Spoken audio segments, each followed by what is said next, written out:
मित्रों, वैसे तो माता सीता के जन्म को लेकर कई कहानियां प्रचलित हैं। कोई कुछ कहानी सुनाता है तो कोई कुछ। इसलिए साफ साफ ये कहना कठिन है कि सीता की माताजी कौन थी। सीता के जन्म से जुड़ी हम एक ऐसी ही प्रचलित कहानी लेकर के आपके समक्ष प्रस्तुत हुए हैं। एक बार लंकापति रावण के तप से खुश होकर भगवान ब्रह्मा उसे वरदान मांगने को कहते हैं। रावण उनसे अमर होने का वरदान मांगता है। ब्रह्मा जी उसे अमर होने के अलावा कोई दूसरा वरदान मांगने को कहते हैं। रावण वरदान में मांगता है कि मुझे सुर, असुर, पिशाच, नाग, किन्नर या अप्सरा कोई भी न मार सके। रावण मनुष्य द्वारा न मारे जाने के बारे में नहीं बोलता है, क्योंकि वो मनुष्य को तिनके के समान समझता था। वरदान पाने के बाद रावण हर तरफ तबाही मचाना आरंभ कर देता है। एक दिन वो दंडकारण्य नामक जगह पहुंचता है, जहां ऋषि मुनियों का निवास था।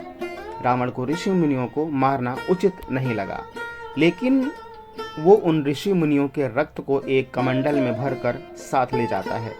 वो कमंडल गृत्स मद ऋषि का था, जो पुत्री की लालसा में माता लक्ष्मी से प्रार्थना करते थे कि वो उनके घर पुत्री के रूप में जन्म लें।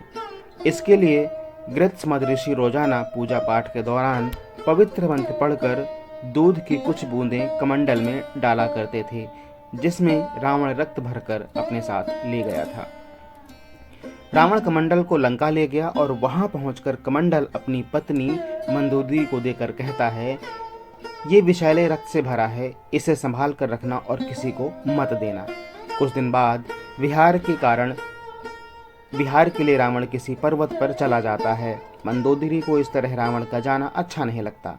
वो मृत्यु प्राप्त करने के लिए कमंडल में भरे विष का पान कर लेती है। कमंडल के रक्त को पीने के कुछ समय बाद मंदोदरी गर्भवती हो जाती है। गर्भवती होने के बाद मंदोदरी घबरा जाती है कि महल में मौजूद अन्य लोग उसके बारे में क्या सोचेंगे। फिर मंदोदरी तीर्थ यात्रा का नाम लेकर कुरुक्षेत्र चली जाती है।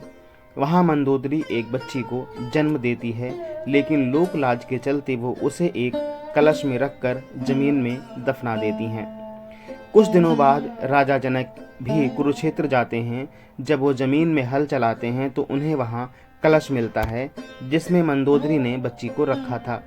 बच्ची को कलश से निकालते ही आसमान से फूलों की वर्षा होने लगती है और साथ में आकाशवाणी भी होती है।